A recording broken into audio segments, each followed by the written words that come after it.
sou Kayla Simons, 35 anos, designer de aplicativos de saúde de Austin, Texas, e criei um sistema de rastreamento que está prestes a revolucionar o mundo do bem-estar. Minha família sempre me via como a diferente, especialmente minha irmã, durante um jantar em família. Ela zombou bem na minha cara: uma perdedora não merece sentar com a família. Minha mãe me empurrou para dentro do meu quarto e bateu a porta atrás de mim. Fiquei em silêncio, com o coração acelerado, mas não supliquei nem revidei. Em vez disso, saí sem dizer uma palavra. No dia seguinte, quando aquele contrato de 100 milhões apareceu nas notícias, a surpresa que trouxe virou o mundo deles de cabeça para baixo. Eles vieram rastejando atrás de mim. Mas o que fiz depois garantiu que eles nunca se esquecessem. Antes de contar como minha família passou de me excluir para acampar no saguão da minha empresa, deixa aí nos comentários de onde você está assistindo e aperta no botão de se inscrever se você já foi chamado de perdedor pelas pessoas que deveriam estar do seu lado. Crescer na família Simons, em Austin, significava viver sob padrões impossíveis de alcançar. Eu era filha do meio, presa entre dois irmãos que pareciam feitos para o tipo de sucesso que meus pais valorizavam. Meu pai, Gregory Simons, administrava uma clínica de cirurgia plástica de sucesso, ajudando clientes ricos a buscar a perfeição em uma cidade onde a imagem importava tanto quanto o calor escaldante do verão. Minha mãe, Lori Simons, lecionava marketing na universidade, criando cursos sobre branding que influenciavam desde startups locais até grandes empresas de petróleo. Minha irmã mais velha, Angela Simons, seguiu o exemplo dos meus pais e conseguiu um cargo bem pago gerenciando campanhas publicitárias para grandes marcas do Texas, transformando conceitos em sucessos virais. Meu irmão mais novo, Cody Simons, mergulhou no mercado de ações, fazendo dinheiro de verdade antes mesmo dos 25 anos, com operações rápidas e apostas em ações do setor de energia. E então havia eu, Kayla Simons, mais interessada em mexer em programas de computador ainda em fase inicial do que em me encaixar no mundo deles, cheio de currículos impecáveis e eventos de networking em coquetéis sofisticados no centro da cidade. Os encontros de família viraram desfiles das conquistas deles. Nos jantares semanais, na casa suburbana com varanda ampla e jardim bem cuidado, Angela se gabava da sua última vitória em campanha, talvez um comercial para uma marca famosa de cerveja durante a temporada de futebol. Lori sorria orgulhosa, dizendo como aquilo lembrava seus próprios avanços no ensino de estratégias de marketing viral. As dicas de ações de Cody sempre arrancavam acenos de aprovação de Gregory, que elogiava seu faro para detectar tendências na economia volátil do Texas. Mas quando eu tentava compartilhar minhas ideias de aplicativos de saúde que poderiam rastrear dados de bem-estar como monitorar passos diários ou batimentos cardíacos em tempo real, o silêncio tomava conta da sala. Angela logo me cortava, me comparando diretamente a Cody. Por que você não pode ser mais como ele? Focar em dinheiro de verdade em vez desses sonhos de gadgets que nunca vão pagar as contas. Lori elogiava a determinação de Angela ou a ambição de Cody, mas permanecia calada diante das minhas ideias, desviando o olhar como se minhas palavras nem fizessem sentido. Gregory se recostava e perguntava: quando é que você vai acordar e escolher algo prático, como os caminhos que seus irmãos seguiram? Doía todas as vezes, me fazendo sentir uma estranha dentro da própria casa. Depois das refeições, eu sempre me refugiava no meu quarto, tentando escapar dos olhares e dos julgamentos. O desprezo deles só aumentava conforme eu passava horas programando em vez de estudar para as provas que se encaixavam no molde que esperavam de mim. Minhas notas eram razoáveis, mas ao lado das notas perfeitas de Angela nas aulas de administração e dos estágios precoces de Cody em empresas locais, pareciam fracassos. Eu deixava de ir a eventos sociais, como jogos de futebol americano da escola ou churrascos de família, para desenvolver protótipos de aplicativos capazes de monitorar tendências de saúde e fitness. Sonhava com o impacto que poderiam ter em um estado onde a vida ao ar livre era intensa, mas os problemas de saúde, como a obesidade, cresciam rapidamente. As perguntas constantes me corroíam por dentro, transformando o tempo em família em lembretes de que eu nunca estava à altura. Às vezes, eu preferia comer sozinha só para evitar a tensão. O ponto de virada veio no meu segundo ano na Universidade do Texas. Enquanto Angela havia ido para uma faculdade de negócios de prestígio e Cody já estava estagiando em Wall Street por meio de conexões, minha graduação em ciência da computação parecia, para eles, um retrocesso. Eu queria largar tudo e fundar minha própria empresa de aplicativos de saúde, usando tecnologia para tornar o bem-estar acessível no dia a dia. Quando mencionei isso no jantar, Gregory pousou o garfo e disse que era imprudente seguir sem credenciais em um mercado de trabalho competitivo. Lori sugeriu que eu terminasse o curso antes de brincar com ideias que talvez nunca dessem certo. Mas foram as palavras de Angela que mais doeram. Isso é só mais uma prova da sua imaturidade. Não é um plano. É uma fantasia que pode te deixar na miséria. A única que me apoiou foi minha avó, Dorothy Simons, mãe da minha mãe. Uma mulher batalhadora que construiu do zero uma pequena boutique nos subúrbios de Austin. Depois do jantar, ela me chamou de lado e sussurrou. Eles não entendem sonhadores como nós. Colocou um cheque de $5.000 na minha mão e disse. Vai lá e cria algo real. Ela faleceu 3 meses depois, sem ver no que sua fé em mim se transformaria. Na semana seguinte, larguei a faculdade, mudei-me para um apartamento apertado no centro com alguns colegas de quarto e usei o dinheiro dela para comprar o equipamento básico. Meus pais reduziram o contato a ligações rápidas, sempre sobre assuntos práticos. Cody tratava minha escolha como um constrangimento, algo que evitava até mencionar aos amigos. Angela me enviava artigos sobre startups que tinham falido e vagas para trabalhos básicos de suporte técnico, dizendo que era para me ajudar caso tudo desse errado. A exclusão só aumentava nos eventos de família e eu era colocada longe das conversas principais. Minhas atualizações eram sempre descartadas como hobbies que não durariam. Mas, no fundo, a rejeição deles me dava força enquanto eu arrumava minhas coisas. Minha melhor amiga da faculdade, Cristina Reis, passou em casa e disse, me abraçando forte. Você vai provar a todos eles que estão errados. Essas palavras ficaram comigo quando dei o primeiro passo rumo ao desconhecido. E você? Já se sentiu como a peça deslocada dentro da própria família? Eu adoraria ouvir sua história. Os primeiros anos depois de largar a faculdade foram exaustivos. A cena de startups em Austin estava em ebulição, mas para mim significava sobreviver com empregos de salário mínimo enquanto corria atrás do meu sonho de lançar meu aplicativo. Pegava turnos como garçonete em um diner local, correndo entre mesas na hora do almoço para pagar o aluguel e comprar suprimentos básicos. As gorjetas mal davam para as compras do mês, então eu vivia pulando de sofá em sofá, dormindo em quartos de amigos, sempre com meu laptop e uma mochila de roupas. De manhã, fazia freelas consertando sites simples para pequenos negócios. À tarde, me dedicava a programar protótipos do meu app de saúde. À noite, caía exausta em qualquer cama disponível. A correria constante me deixava drenada, muitas vezes tendo que escolher entre uma refeição quente ou pagar a taxa de armazenamento em nuvem para testar meus dados. E, mesmo assim, Angela não parava de me provocar. Uma noite, depois de um turno horrível em que um cliente saiu sem me deixar gorjeta, abri meu e-mail e encontrei uma mensagem dela. Tinha anexado um artigo sobre uma startup de tecnologia em saúde que havia falido em Dallas, junto com uma nota. Achei que isso podia te lembrar do seu projetinho. Não acabe como eles. Essas palavras me cortaram fundo, relembrando todas as dúvidas da minha família. Mas eu não respondi.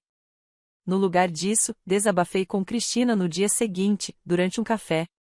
Ela ouviu sem me julgar, depois se inclinou e disse: Eles estão errados sobre você.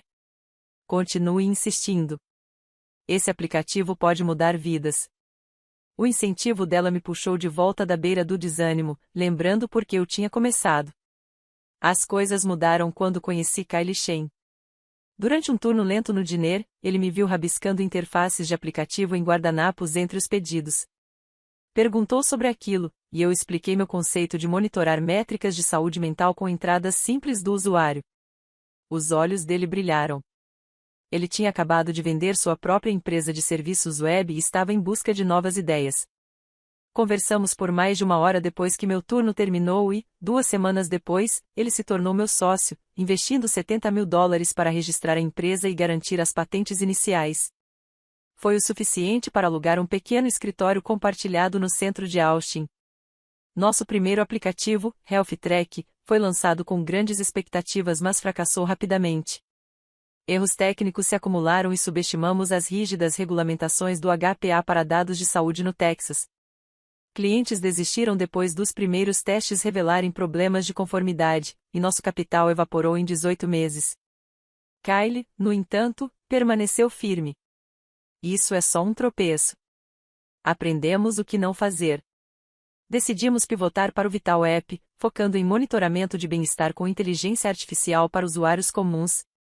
O maior obstáculo continuava sendo o financiamento. Alugávamos mesas em um espaço de coworking apenas 3 dias por semana e, nos outros dias, trabalhávamos em bibliotecas públicas para aproveitar o Wi-Fi gratuito. Apresentação após apresentação para investidores de risco terminava em recusas educadas. Eles sempre diziam que nossa equipe era pequena demais. Nossa experiência era limitada. Nossos objetivos, ambiciosos demais para o mercado conservador do Texas. Depois de 37 reuniões fracassadas, nossas economias estavam no fim, e Kylie chegou a considerar refinanciar seu condomínio. Demos a nós mesmos um último mês antes de desistir. Foi então que Riley Park mudou tudo. Sócia de um fundo de capital de risco especializado em inovações em saúde, ela participou do nosso último pitch e fez perguntas afiadas sobre escalabilidade. Diferente dos outros, ela enxergou o potencial. Vocês estão resolvendo os problemas de bem-estar de amanhã, hoje. Ela investiu 1,5 milhão de dólares em troca de 15% de participação. Esse aporte cobriu um escritório de verdade, nossas primeiras contratações e até salários. Pela primeira vez, o sonho parecia tangível. E você? No nosso lugar, teria continuado apresentando depois de 37 rejeições? Os anos 2010 marcaram a consolidação da nossa empresa. Com o investimento de Riley, o Vital App evoluiu de um protótipo básico para uma plataforma robusta que integrava dados dos usuários com inteligência artificial, oferecendo recomendações personalizadas de saúde. Contratamos Diego Ramírez como engenheiro-chefe, um gênio da programação que depurava algoritmos complexos mais rápido do que qualquer pessoa que eu já conhecera. Também trouxemos Maria Jenkins para liderar o marketing, aproveitando suas conexões no setor de saúde do Texas para apresentar o app a clínicas. Nossos primeiros clientes foram pequenos hospitais em Austin, que usavam o Vital App para monitorar remotamente a recuperação de pacientes após cirurgias. A implementação não foi perfeita. Alguns usuários relataram falhas menores na sincronização de dados, mas o sistema estava em conformidade com os padrões IPAWA, o que nos ajudou a construir confiança em um estado onde as leis de privacidade eram rigidamente aplicadas. A notícia do nosso sucesso começou a se espalhar. Um artigo do TechCrunch destacou o Vital App como um divisor de águas no monitoramento acessível de bem-estar, chamando-o de um futuro da medicina preventiva no coração dos Estados Unidos. A matéria detalhava como nosso aplicativo reduzia readmissões hospitalares, analisando métricas diárias como padrões de sono e níveis de atividade. O artigo chamou a atenção dos organizadores da CES Health, que me convidaram para falar em um painel sobre tecnologia inovadora na medicina. Eu me preparei sem descanso, apresentando como o Vital App poderia reduzir as lacunas no atendimento médico em áreas rurais do Texas, onde o acesso a especialistas era limitado. Mas, por trás desse progresso, as tensões familiares ainda ferviam. Numa rara visita à casa dos meus pais nos subúrbios, Angela viu o link do TechCrunch que eu havia compartilhado no grupo da família. Respondeu com uma mensagem seca. Artigo bonitinho, mas isso é sustentável ou só fogo de palha? A dúvida dela ecoava os velhos padrões, diminuindo meu trabalho como se fosse apenas sorte passageira. Code mandou apenas um emoji de joinha, sem comentário algum. Mais tarde, Lori me ligou perguntando se eu precisava de ajuda de verdade com contatos de branding da universidade onde trabalhava. A conversa me deixou furiosa, questionando por que a aprovação deles ainda importava tanto. No dia seguinte, no almoço no centro da cidade, Cristina percebeu minha frustração e disse: eles estão presos no mundo deles. Seu app está mudando vidas. Foque nisso. O grande salto veio durante as negociações com um provedor de saúde de peso, semelhante aos que dominavam o mercado texano. Eles queriam integrar o Vital App ao sistema de portal de pacientes, oferecendo acesso estadual às nossas funcionalidades. O valor do acordo subiu para 100 milhões de dólares, incluindo licenciamento e suporte contínuo. Eu passava noites em claro no escritório ampliado, ajustando a escalabilidade do app para suportar milhares de usuários sem travamentos. A pressão crescia com os prazos apertados, mas ao mesmo tempo alimentava a confiança de que eu estava construindo algo sólido, baseado no próprio mérito. Ao final da década, o Vital App já tinha 27 clientes, desde clínicas comunitárias até grandes grupos médicos em todo o Texas. A participação na CES abriu portas para novas parcerias, preparando o terreno para a etapa final das negociações com o gigante da saúde. Pela primeira vez, eu me sentia livre das expectativas da minha família, pronta para encarar o que viesse a seguir. E você? O que te motivaria mais provar o contrário para quem duvidou de você ou focar apenas nas pessoas que você ajuda? Uma ligação para minha mãe mudou tudo.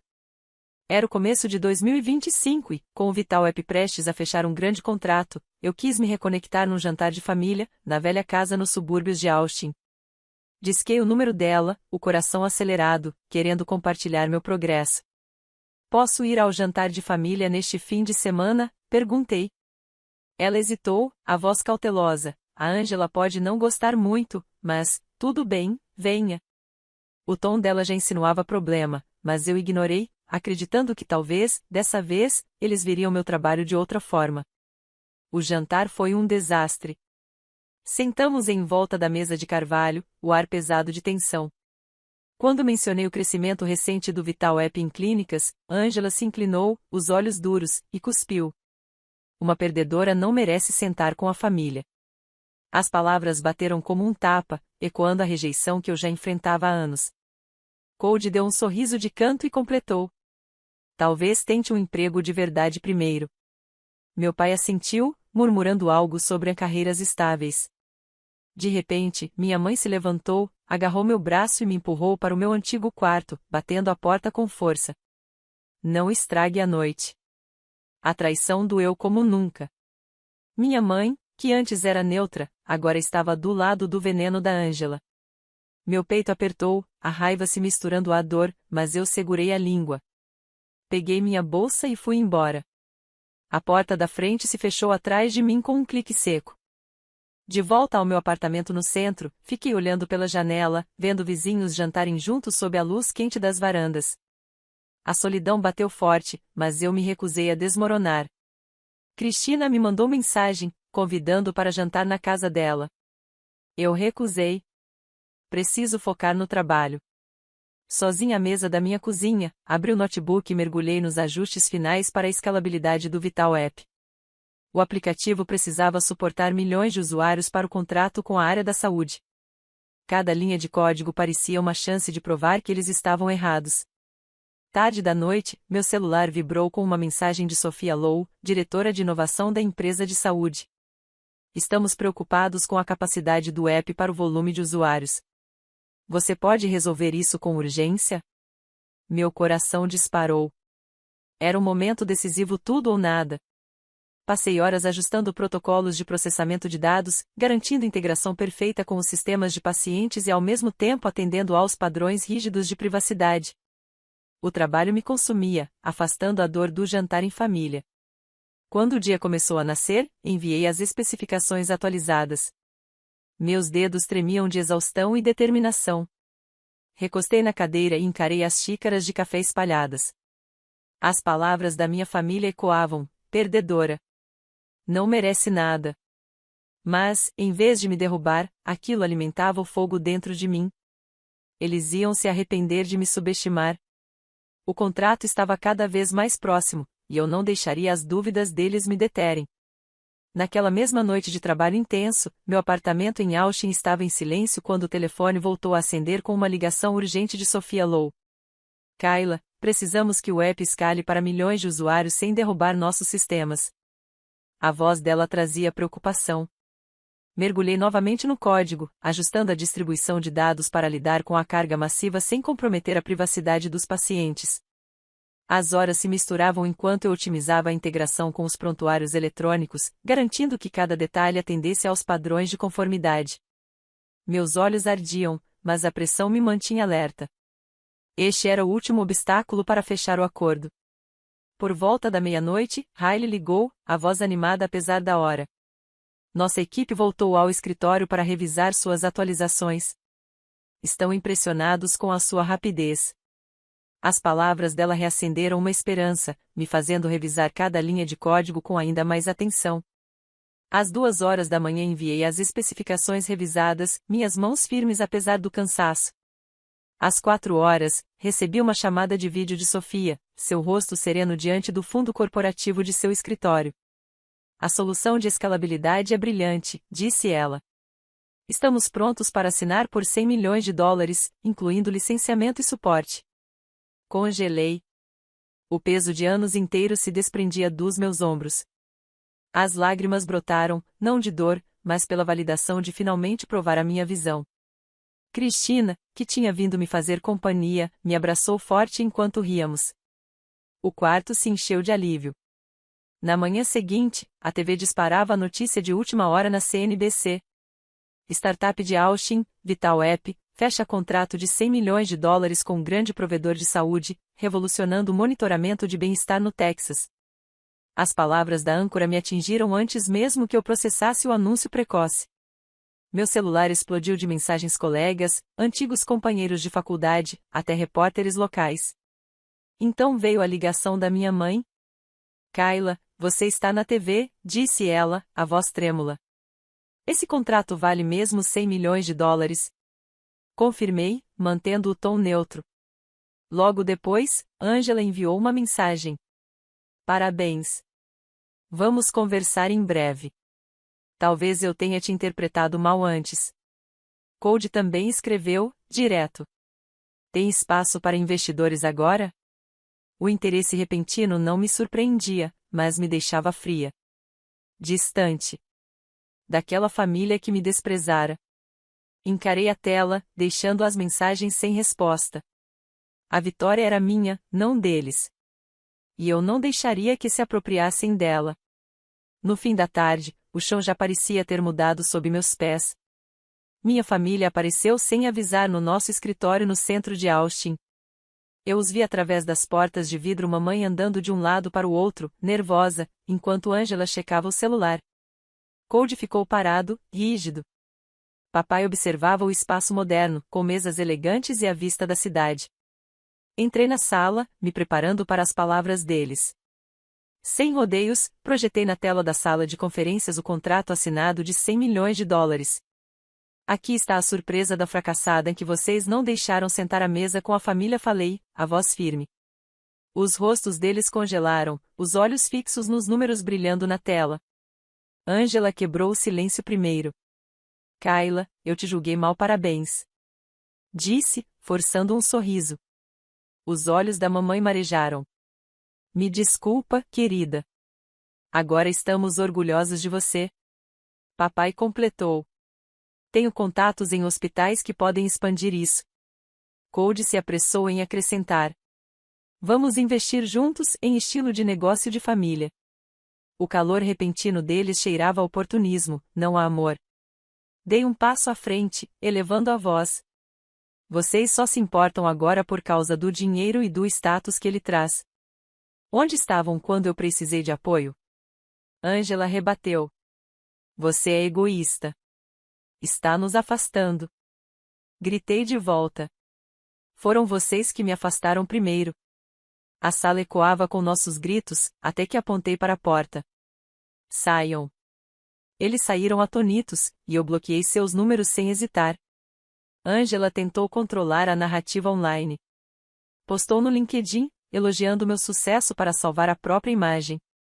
Mas eu comentei. Minha família me chamou de fracassada quando eu mais precisava. A postagem viralizou, marcada como uma saga de traição em várias redes do Texas. Os clientes dela, grandes agências de publicidade, a abandonaram, citando problemas de confiança em um setor onde a imagem é tudo. Em março de 2026, ela estava desempregada. Mamãe e papai enfrentaram suas próprias quedas. O escândalo no LinkedIn manchou a reputação acadêmica da minha mãe. Alunos boicotaram suas aulas e a universidade a demitiu. Os pacientes de alto padrão do meu pai começaram a se afastar, receosos do drama familiar, e sua renda despencou. As contas médicas crescentes da condição crônica da mamãe se acumularam, e eles perderam o pagamento da hipoteca. Após 3 meses, a casa no subúrbio foi à execução hipotecária, forçando-os a se mudar para um aluguel apertado. A aposta de Cody em ações de health tech inspirada pelo meu negócio afundou. A volatilidade do mercado, causada pelas novas políticas comerciais de 2025 que levaram os custos de equipamentos, derrubou seu portfólio. Ele declarou falência, restando apenas um emprego de mesa comum. A derrocada deles não foi culpa minha, mas resultado das escolhas que fizeram. Eu, por outro lado, mergulhei de cabeça no Vital App, trabalhando com Kylie, Cristina, Diego e Maria para ampliar nosso impacto. Lancei a Bolsa Vital Health, destinada a financiar mulheres na área de tecnologia em saúde que enfrentavam dúvidas e desconfiança como eu enfrentei. Cristina me ajudava a selecionar as candidatas, seu apoio sempre lembrando quem realmente importava. De pé no meu escritório, olhando para o horizonte de Austin, senti-me livre. A rejeição da minha família já não me definia. O sucesso não era apenas o contrato milionário, mas também cortar laços tóxicos e viver sob os meus próprios termos. Não deixe que sua família dite o seu valor. Afaste-se de quem só aparece quando você brilha. Construa sua vida ao lado de quem enxerga quem você realmente é. E você? Já precisou se afastar de pessoas que só apareceram depois do seu sucesso?